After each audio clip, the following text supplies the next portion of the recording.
بسم اللہ الرحمن الرحیم نحمدہ ونصلی علی رسولہ الکریم اما بعد۔ محترم دوستوں اور بزرگوں، گزشتہ مجلس میں نے آپ کو یہ بتایا تھا کہ اسلام اپنی خاندانی نخوت اور قوموادی پنے کو پسند نہیں کرتا۔ میرا خاندان دوسروں کے مقابلے میں اونچا اور دوسروں کے خاندان نیچے، یا میرے باپ دادا ایسے اور دوسروں کے باپ دادا ایسے، اس قسم کے فخر کو اسلام قبول نہیں کرتا۔ جاہلیت کے دور میں کفار میں اس کا مزاج بہت زیادہ تھا۔ میں نے جیسا کہ گزشتہ مجلس میں آپ کو بتایا، اس سلسلے میں سالہ سال تک ان کی لڑائیاں چلتی تھیں۔ سامنے والے کسی شخص کے باپ داداؤں کا انسلٹ کر دیا تو پھر ان میں لڑائی چھڑ جاتی تھی اور کئی سالوں تک یہ لڑائی چلتی رہتی۔ رسول اللہ صلی اللہ علیہ وسلم نے اس کا جنازہ نکال دیا کہ یہ آباء و اجداد سے فخر کرنے کا کیا مطلب؟ تم کو اپنے اعمال کام آئیں گے، تم کیا ہو وہ دیکھو۔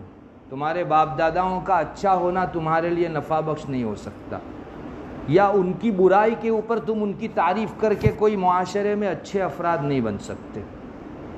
اپنے باپ داداؤں کو یاد کرنے کا اتنا رواج تھا ان میں کہ یہ لوگ حج سے جب فارغ ہوتے تھے، اس زمانے میں بھی حج چلتا تھا، جاہلیت کے زمانے سے حج تو چلا آ رہا ہے، تو ان کا حج جب ختم ہوتا تھا تو مینا کے اندر جو 3 دن رہتے ہیں ہم لوگ، جس میں رمی کرتے ہیں، اسلام نے جس میں پتھر مار کر شیطان کو ذلیل کرنے کا حکم ہم کو دیا، تو یہ مینا کے 3 دن رہتے تھے۔ یہ لوگ مینا کے 3 دنوں میں اللہ کی یاد کرنے کے بجائے اپنے باپ داداؤں کے گن گایا کرتے تھے کہ پدرم چنی بود پدرم چنا بود، میرا باپ یوں اور تمہارا باپ یوں۔ خاندان میں اس طرح سے ہوتا تھا۔ اللہ تعالیٰ نے اس کا نوٹس لیا، باقاعدہ قرآن کریم میں اللہ نے آیت اتاری، فَإِذَا قَضَيْتُم مَنَاسِكَكُمْ فَاذْكُرُوا اللَّهَ كَذِكْرِكُمْ آبَاءَكُمْ أَوْ أَشَدَّ ذِكْرًا۔ جب حج پورا کر چکو تو اللہ کی اتنی یاد کرو جیسے تم جاہلیت میں باپ داداؤں کی یاد کرتے تھے، یا اس سے بھی زیادہ اللہ کو یاد کیا کرو۔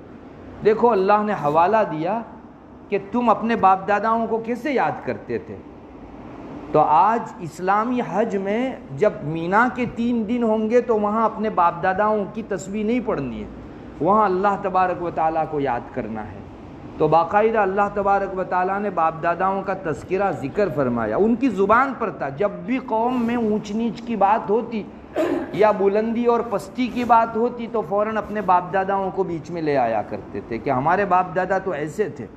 رسول اللہ صلی اللہ علیہ وسلم نے بڑی محنت سے ان کے دماغ سے یہ بھوت نکالا، اور کچھ ایگزامپلز دیا آپ نے، کچھ مثالیں دی آپ نے، جس کے ذریعے سے ان کے دل و دماغ سے یہ چیز نکالی گئی۔ کتنی گندی، کتنی بری چیز ہے باپ داداؤں کے ذریعے سے فخر کرنے کی یہ چیز۔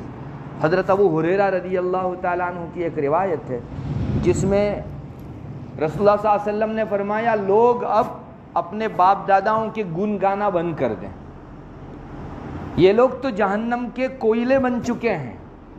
آپ صلی اللہ علیہ وسلم کا ارشاد ہے، حضرت ابو ہریرہ رضی اللہ تعالیٰ عنہ روایت کرتے ہیں کہ اپنے باپ داداؤں کے ذریعے سے فخر کرنے کا سلسلہ اور ان کے گن گانے کا سلسلہ بند کر دو، یہ لوگ تو جہنم کے کوئلے بن چکے ہیں، یا اللہ تعالیٰ کے یہاں وہ اس گبریلے سے بھی زیادہ ذلیل ہیں جو گوبر کے اندر اپنی ناک کے ذریعے سے گوبر ہٹاتے رہتا ہے، اس سے بھی زیادہ ذلیل بن چکے ہیں اللہ تعالیٰ کے یہاں۔ دیکھو، یاد رکھو، اللہ تعالیٰ نے جاہلیت کا اکڑبھوں اور اس کا ایٹیٹیوڈ تم سے ختم کر دیا، اور اپنے باپ داداؤں سے فخر کرنے کا سلسلہ بھی تم سے بند کر دیا۔ اب تو 2 ہی چیز ہے، یا تو نیکوکار مومن ہوگا یا تو بدکار فاجر ہوگا۔ تم سب لوگ آدم کی اولاد ہو، اور آدم مٹی سے بنے تھے۔ یہ نبی کریم صلی اللہ علیہ وسلم نے بہت طویل ارشاد فرمایا، جس میں ایک مثال دی، چونکہ یہ ان آباء و اجداد سے فخر کیا کرتے تھے جو آباء و اجداد کافر مرے تھے، اور زمانے جاہلیت میں ان کو ایمان بھی نصیب نہیں تھا، اور اپنے جاہلیت کے دھارے کے اوپر یہ لوگ چلتے تھے، ان پر یہ لوگ فخر کرتے تھے۔ تو اسلام ایسے ایک گھڑی کے لیے بھی کیسے قبول کرتا؟ تو آپ صلی اللہ علیہ وسلم نے پہلی بات تو یہی فرمائی کہ یہ سلسلہ اسلام میں اب نہیں ہوگا، یاد کرنا ہے اللہ کی کرو، میرا باپ یوں تھا اور تمہارا باپ یوں، اس قسم کی چیز بولنے کی اجازت نہیں۔ تم جن باپ داداؤں کو کا نام لے کر فخر کرتے ہو، جاؤ جہنم میں جا کر دیکھ لو، وہ تو کوئلے بن چکے ہیں۔ چونکہ کافر ہونے کی حالت میں ان کی موت ہوئی تو ان کو جہنم میں ڈالا جائے گا، اور جہنم کی آگ انسان کو آنن فانن کوئلہ بنا دیتی ہے۔ اسی طرح دوسری مثال آپ نے دی، آپ نے بھی دیکھا ہوگا، یہ جو گوبر ہوا کرتا ہے اس میں بعض مرتبہ کیڑے چلتے ہیں، وہ اس کو گبریلا کہا جاتا ہے، عربی میں اس کو جولان کہا جاتا ہے، یہ گوبر کا کیڑا۔ آپ صلی اللہ علیہ وسلم نے مثال دی کہ تمہارے باپ دادا تو اللہ تعالیٰ کے یہاں اتنے ذلیل ہیں جیسے گوبر کا کیڑا۔ وہ گوبر کے اندر جب آگے بڑھنا ہوتا ہے تو آگے گوبر رکاوٹ بنتا ہے آگے بڑھنے سے، تو وہ اپنی ناک کے ذریعے سے، سونڈ کے ذریعے سے اس کو ہٹاتا ہے اور آگے بڑھتا ہے۔ یہ جتنے ذلیل، اس کو کوئی پکڑتا نہیں، کسی کے بدن کپڑے پر لگ جائے تو انسان کب ہٹائے اس کی کوشش کرتا ہے۔ یہ جتنے ذلیل اور انسلٹ والے ہیں، تمہارے باپ دادا اللہ کی نگاہ میں اتنے زیادہ انسلٹ والے، ان کو ایمان نصیب نہیں تھا، کفر کی حالت کے اندر وہ لوگ آخرت کے اندر گئے اور جہنم کا کوئلہ بن گئے۔ پھر آپ صلی اللہ علیہ وسلم نے فرمایا کہ اللہ تعالیٰ نے جاہلیت کے دور کی جتنی بھی نخوتیں تھیں، جتنا بھی اکڑبوں تھا، جتنا ایگو تھا، سب ختم کر دیا، اور تم باپ داداؤں سے کل تک جو فخر کرتے تھے اب یہ سب اللہ نے اسلام میں مٹا دیا۔ اب تو دو ہی جماعتیں ہیں، یا تو مومن نیک مومن کی جماعت ہے، یا تو بدکار فاسق کی جماعت ہے، شقی اور بدبخت فاجر کی جماعت ہے۔ اور تم کو فخر کس چیز کا؟ ہم سب ایک باپ کی اولاد ہیں، اور وہ ہیں آدم، اور آدم مٹی سے بنے تھے، اور مٹی میں جھکاؤ ہے، مٹی آپ اوپر بھی ڈالو گے تو کبھی آسمان پر نہیں جائے گی، وہ نیچے ہی ہمیشہ آئے گی۔ تو آپ صلی اللہ علیہ وسلم نے یہ فرمایا کہ کلکم بنو آدم و آدم من تراب، اور حضرت آدم جو ہے وہ مٹی سے بنائے گئے تھے۔ شیطان نے اسی کو لے کر فخر کیا تھا کہ میں تو آگ سے بنا ہوں، اور دھواں ہمیشہ اوپر کو جاتا ہے اور بھاپ ہمیشہ اوپر کو اٹھتی ہے، اور یہ آدم جس کو آپ نے مٹی سے بنایا ہے اور مجھ کو اس کے سامنے آپ سجدے کا حکم دے رہے ہیں، وہ تو نیچے جاتا ہے، تو میں اوپر والا اس کو سجدہ کیسے کر سکتا ہوں؟ انا خیر من خلقتنی من نار وخلقتہ من طین۔ آدم کو آپ نے مٹی سے بنایا اور مجھ کو تو آگ سے بنایا۔ اللہ کے رسول صلی اللہ علیہ وسلم نے فرمایا آدم مٹی سے، ہمارے لیے ہمیشہ فروتنی اور خاکساری اور پستی اور وینی اور نمرتا ہی کے اندر سب کچھ رکھا ہوا ہے، جھکاؤ میں سب کچھ رکھا ہوا ہے، تم کو جو ہے فخر کرنے کی ضرورت نہیں۔ یہ آپ صلی اللہ علیہ وسلم نے مثالیں دی۔ صحابہ کو پہلے سمجھ میں نہیں آتا تھا کہ قوم وادی پڑا کہتے کس کو ہیں، تو آپ صلی اللہ علیہ وسلم سے بعض صحابہ نے پوچھا، جیسا کہ حضرت واصلہ ابن اسقا رضی اللہ تعالیٰ عنہ کی حدیث ہے، وہ فرماتے ہیں ایک مرتبہ رسول اللہ صلی اللہ علیہ وسلم سے پوچھا گیا، یا رسول اللہ عصبیت کس کو کہتے ہیں، قوم وادی پڑا کس کو کہتے ہیں، خاندانی نخوت کس کو کہتے ہیں؟ تو آپ صلی اللہ علیہ وسلم نے فرمایا کہ تم اپنی قوم کی مدد کرو ظلم کے باوجود، تمہاری قوم کسی پر ظلم کر رہی ہے لیکن تم سامنے والے مظلوم کا ساتھ نہ دے کر اپنی قوم کا ساتھ اس لیے دو کہ یہ میری قوم ہے، چاہے وہ ظلم کر رہی ہو، تو اپنی قوم کو ساتھ دینا ظلم کرنے کے باوجود، یہ ہے عصبیت۔ ہاں، اپنی قوم سے محبت ہر ایک کو رہتی ہے، اپنی برادری سے ہر ایک کو محبت رہتی ہے۔ صحابہ کو بعض مرتبہ ایسا بھی ہوا کہ حضرت اپنی قوم سے محبت کرنا بھی عصبیت ہے کیا؟ بعض صحابہ نے پوچھا، جیسے ایک صحابی ہیں، ایک شخص ہیں عبادہ ابن کثیر شامی، یہ فلسطین کے رہنے والے تھے، یہ ایک خاتون سے ذکر کرتے ہیں، اس خاتون کا نام تھا فسیلہ۔ یہ خاتون اپنے ابو سے، اپنے والد سے روایت کرتے ہیں، اس کے والد شاید صحابی تھے، تو وہ خاتون کہتی ہے کہ میرے والد نے ایک مرتبہ رسول اللہ صلی اللہ علیہ وسلم سے پوچھا تھا کہ حضرت کوئی آدمی اپنی برادری سے، اپنے خاندان سے، اپنی فیملی سے، اپنے کنبے سے محبت کرتا ہے تو کیا اپنے کنبے سے محبت کرنا بھی عصبیت ہے جس کو اسلام منع کرتا ہے؟ قوم وادی پڑا ہے کہ اس کو اسلام نہ کہتا ہے؟ تو آپ صلی اللہ علیہ وسلم نے فرمایا کہ نہیں، اپنی قوم سے محبت کرنا عصبیت نہیں ہے، عصبیت تو یہ ہے کہ تمہاری قوم ظلم کر رہی ہو اور تم قوم کا اس لیے ساتھ دو کہ یہ میری قوم ہے، یہ دیکھے بغیر کہ وہ ظالم ہے کہ مظلوم، یہ ہے عصبیت۔ آپ نے ایک ایسی لکیر کھینچ کے دکھا دی، رہتی دنیا تک کے لیے اب دودھ کا دودھ اور پانی کا پانی ہو گیا۔ اپنی قوم سے محبت ہر ایک کو فطری طور پر ہوتی ہے، میں جس قوم میں پلا بڑھا اور پھلا پھولا تو اس قوم سے مجھ کو لازمی طور پر محبت ہوگی۔ اللہ کے رسول صلی اللہ علیہ وسلم نے فرمایا اس کو اسلام برا نہیں سمجھتا، فطرت کی آواز کو کبھی اسلام دباتا ہی نہیں ہے، یہ غیر اختیاری چیز ہے، ہر انسان کو اپنی قوم سے محبت ہوتی ہے۔ ہاں اس کے آگے کا جو میدان ہے، میری قوم کرتے ہوئے آپ اتنا پہنچ جائیں کہ وہ ظلم بھی کرے گی تو ایک مرتبہ میں میری قوم کے ساتھ رہوں گا، یہ ہے عصبیت۔ نہیں، اگر وہ ظالم ہے تو آپ کو قوم کی نصرت ایسے کرنی چاہیے کہ اپنی قوم کا ہاتھ پکڑ لو، سامنے والے پر ظلم مت کرو۔ قوم کی مدد صرف یہی نہیں ہے کہ ان کے ساتھ ہاں میں ہاں ملاؤ، اس کی مدد یہ بھی ہے کہ اگر وہ ظلم کر رہی ہے تو قوم کا ہاتھ پکڑ لو، زبان سے اس کو کہو کہ نہیں، مظلوم کو دبوچنا اسلام پسند نہیں کرتا، تمہارے پاس اکثریت ہے، میجورٹی ہے، تم سامنے والے دو چار کمزوروں کو دبوچ کے رکھ دو گے تو ایک مرتبہ دنیا میں تو ہاتھ اوپر کر لو گے، لیکن اللہ کے یہاں بہت مہنگا سودا کر رہے ہو۔ یہ ہے اپنی قوم کی مدد، ہر چیز کے اندر ان کا ساتھ دینا وہ ایک طریقے سے نہیں ہوتا، کبھی وہ ظالم ہے تو ان کے ظلم کو روک کر ساتھ دینا، یہ ہے اللہ تعالیٰ کو پسندیدہ۔ ورنہ میری قوم ہے اس لیے میں اس کی مدد کروں گا چاہے وہ ظلم کرے، اس کو عصبیت کے نام سے شریعت کے اندر تعبیر کیا جاتا ہے، اور عصبیت کو اسلام ایک گھڑی کے لیے پسند نہیں کرتا۔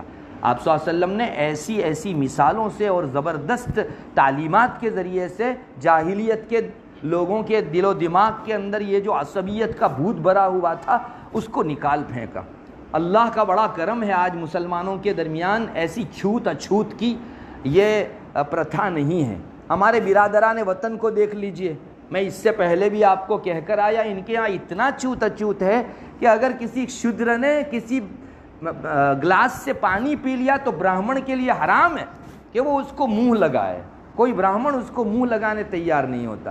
آج ہم سوچتے ہیں رسول اللہ صلی اللہ علیہ وسلم نے محنت نہ کی ہوتی اور یہ عصبیت نہ نکالی ہوتی تو ہمارا بھی یہی حشر ہوتا۔ ایک انسان دوسرے انسان کو جانور سے زیادہ بدترین سمجھنے لگتا ہے، جس پلیٹ میں شودر نے کھایا ہو اس میں براہمن نہیں کھا سکتا۔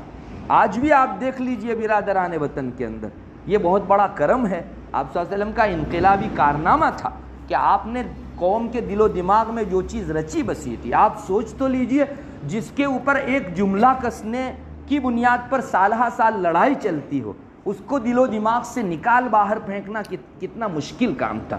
اسے تو معجزہ کہنا چاہیے رسول اللہ صلی اللہ علیہ وسلم کا۔ اللہ تعالیٰ نے آپ صلی اللہ علیہ وسلم کے ہاتھوں یہ معجزہ دنیا کے اندر دکھایا کہ ایک رچی بسی چیز ایسی نکال کر باہر پھینک دی کہ پھر کبھی ان کے پاس آنے نہیں پائی، اور آپ صلی اللہ علیہ وسلم نے بہت زبردست تعلیمات سے اس کو نکالا ہے، ہلکی پھلکی تعلیمات بھی نہیں تھی۔ چنانچہ بعض روایتوں کے اندر آتا ہے آپ صلی اللہ علیہ وسلم نے فرمایا، ہمارے مسلمانوں کی جماعت میں سے نہیں ہے وہ آدمی کہ جو عصبیت کی بنیاد پر لڑائی کرے، ہماری مسلمانوں کی جماعت سے کٹ گیا وہ آدمی جو عصبیت کی بنیاد پر دوسروں سے لڑے، جو عصبیت کی بنیاد پر دہائی دے دوسروں کو، اور جو عصبیت کے اوپر مرے، یہ لوگ اسلام میں سے نہیں ہیں۔ آپ صلی اللہ علیہ وسلم نے مسلمانوں کی فہرست میں سے اس کا نام کاٹ دیا، یعنی میں نے تم صحابہ کے دل و دماغ سے یہ چیز ختم کر دی ہے، قوموادی پڑا ختم کیا ہے، میری قوم کرنے کا یہ جو مزاج تھا اس کا جنازہ میں نے نکال دیا۔ اب اسلام لانے کے بعد اگر کوئی آدمی جاہلیت کی طرح آج دہائی دے گا، دہائی دینے کا مطلب یہ ہے کہ کسی دو قوم کے آدمیوں کے بیچ لڑائی ہونے لگی تھی تو ان میں سے ہر قوم کا آدمی اپنے قوم کو پکارتا تھا دور سے کہ اے میری قوم میری مدد کے لیے آؤ، دوسرا اپنی قوم کو پکارتا، دونوں جو ہے اسلحہ اور ہتھیار لے کر آ جاتے اور پھر یہاں سے ایک جنگ چھڑ جاتی تھی۔ تو اپنی قوم کو کوئی آدمی عصبیت کی بنیاد پر پکارے، اس کو دہائی دے، آپ نے فرمایا مسلمانوں کی فہرست سے اس کا نام کٹ گیا۔ اس زمانے کے اندر اپنی قوم اور برادری کا اتنا زیادہ لگتا تھا لوگوں کو کہ ایک مرتبہ برادری کے نام پر مرنا شہادت سمجھی جاتی تھی۔ ارے یہ آدمی مرا ہے اپنی قوم کے لیے لڑتا تو آپ صلی اللہ علیہ وسلم نے اس کا بھی جنازہ نکال دیا۔ جو آدمی اپنی قوم کے نام پر لڑے وہ ہمارے مسلمانوں کی جماعت میں سے نہیں ہے۔ لیس منا من قاتل علی العصبیہ، جو عصبیت کی بنیاد پر لڑا وہ مسلمانوں کی قوم میں سے سرے سے نہیں ہے۔ اور تیسرا آپ صلی اللہ علیہ وسلم نے فرمایا جو آدمی مر جائے اپنی عصبیت کی بنیاد کے اوپر تو وہ ہماری مسلمانوں کی جماعت میں سے نہیں ہے۔